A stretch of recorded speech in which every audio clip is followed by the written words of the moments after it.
Something happened to a family at 3 a.m. in the morning. Their baby, it was asleep in the next room. And then, through the baby monitor, a voice. A stranger's voice. And you know, that baby monitor, the device it came through, they bought it to keep the child safe. Okay, so let me set the scene. You've now got a young family in their house. Let's say, let's draw their house here. Young family in their house, in their living room, over here. They're about to have a baby. So what they do is they buy one of those baby monitoring cameras. A few weeks go by and they have a baby. The baby is then put in its crib over there, all nice and snug in a blanket. Then they put this monitoring camera on the baby, watching the baby throughout the night and day and whatever. And, you know, they feel like they can sleep a little bit more soundly now. So they go to bed, in their bed, and this monitor comes on, and you know, they have this feed in their phones if they want to ever look at it. Now, it's 3 o'clock in the morning, and the mom wakes up because she hears this weird, "Wake up, little guy, wake up, little guy." She is frantic. She's like, what is going on? Runs to the child's room and sees nobody there.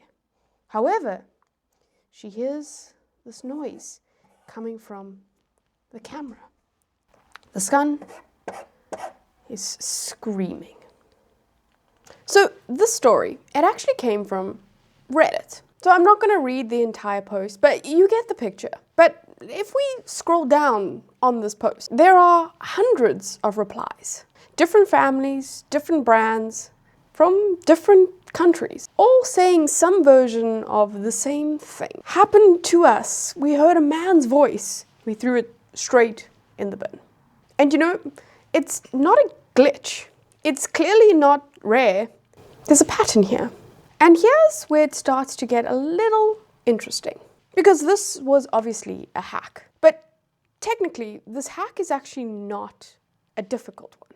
These cameras, they're connected to the internet. And a lot of them ship with default passwords, whether it's admin or the password, or 1234. And you know, a lot of people, they never change them. So someone can, actually from anywhere in the world, they can type in an IP address that they randomly stumbled across online, enter a default password, and suddenly they're in a baby's bedroom. A device basically designed for protection. It became a door into one of the most private rooms in someone's house. So there's a concept in philosophy called the Ponopticon. And the Ponopticon is a prison design, and it's from the 1700s. So there's one guard tower in the middle, and then all of the prison cells face that guard tower. I'm going to put a picture in here to kind of show you what I mean. And you know, the prisoners, they can't actually see if they're being watched, if there's someone in the guard tower.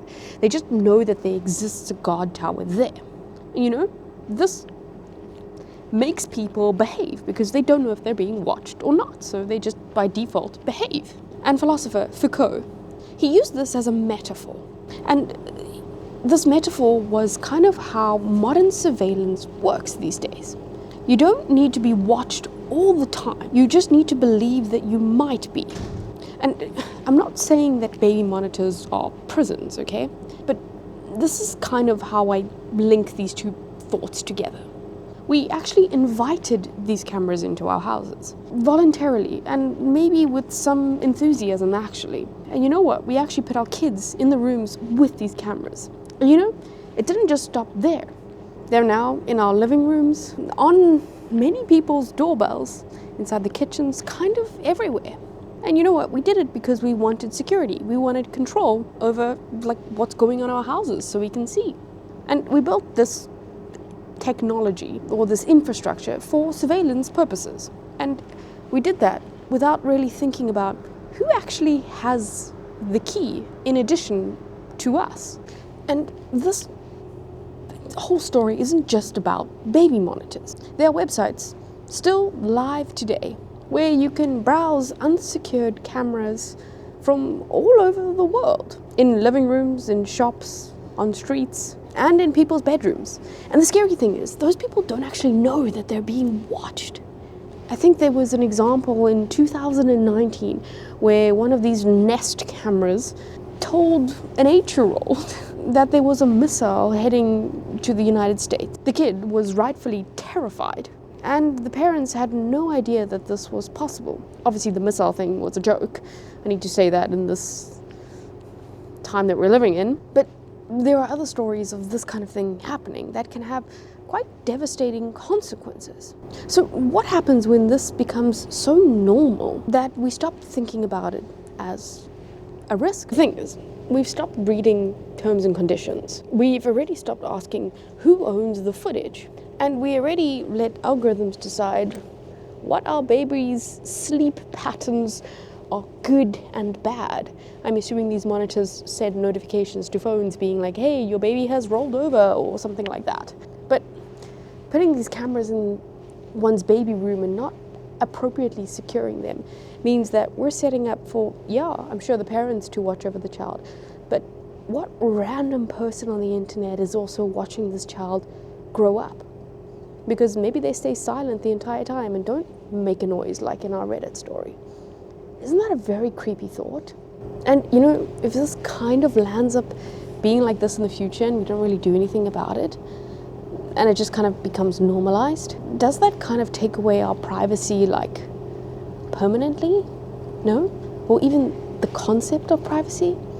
I don't know. So, that family from the Reddit post, they immediately threw the monitor out, rightfully so, and went back to listening through the wall. And honestly, I get it. Technology, or how it's developing these days, doesn't necessarily ask, allow me to get a little philosophical here, are you ready for this and the consequences that come with using this device? It kind of just arrives on the market, and you know what? It solves a problem. And somewhere in the solution that it uses, other problems, some that we see coming, but others that we don't see coming at all. And I'm not a mother, and I don't know about this technology explicitly, but I can imagine when someone has a baby, you're not thinking about all of this stuff. Maybe you are, actually. Maybe your primal motherly instinct comes out. I'm not sure, but being aware that this could actually be a thing, should it be put on the parents to think about this, or should it be the companies that make sure that this stuff doesn't happen and maybe force you to put a new password in kind of vibes? I'm actually not sure. Anyway, enough creepy stuff for the day. I'll check it tomorrow.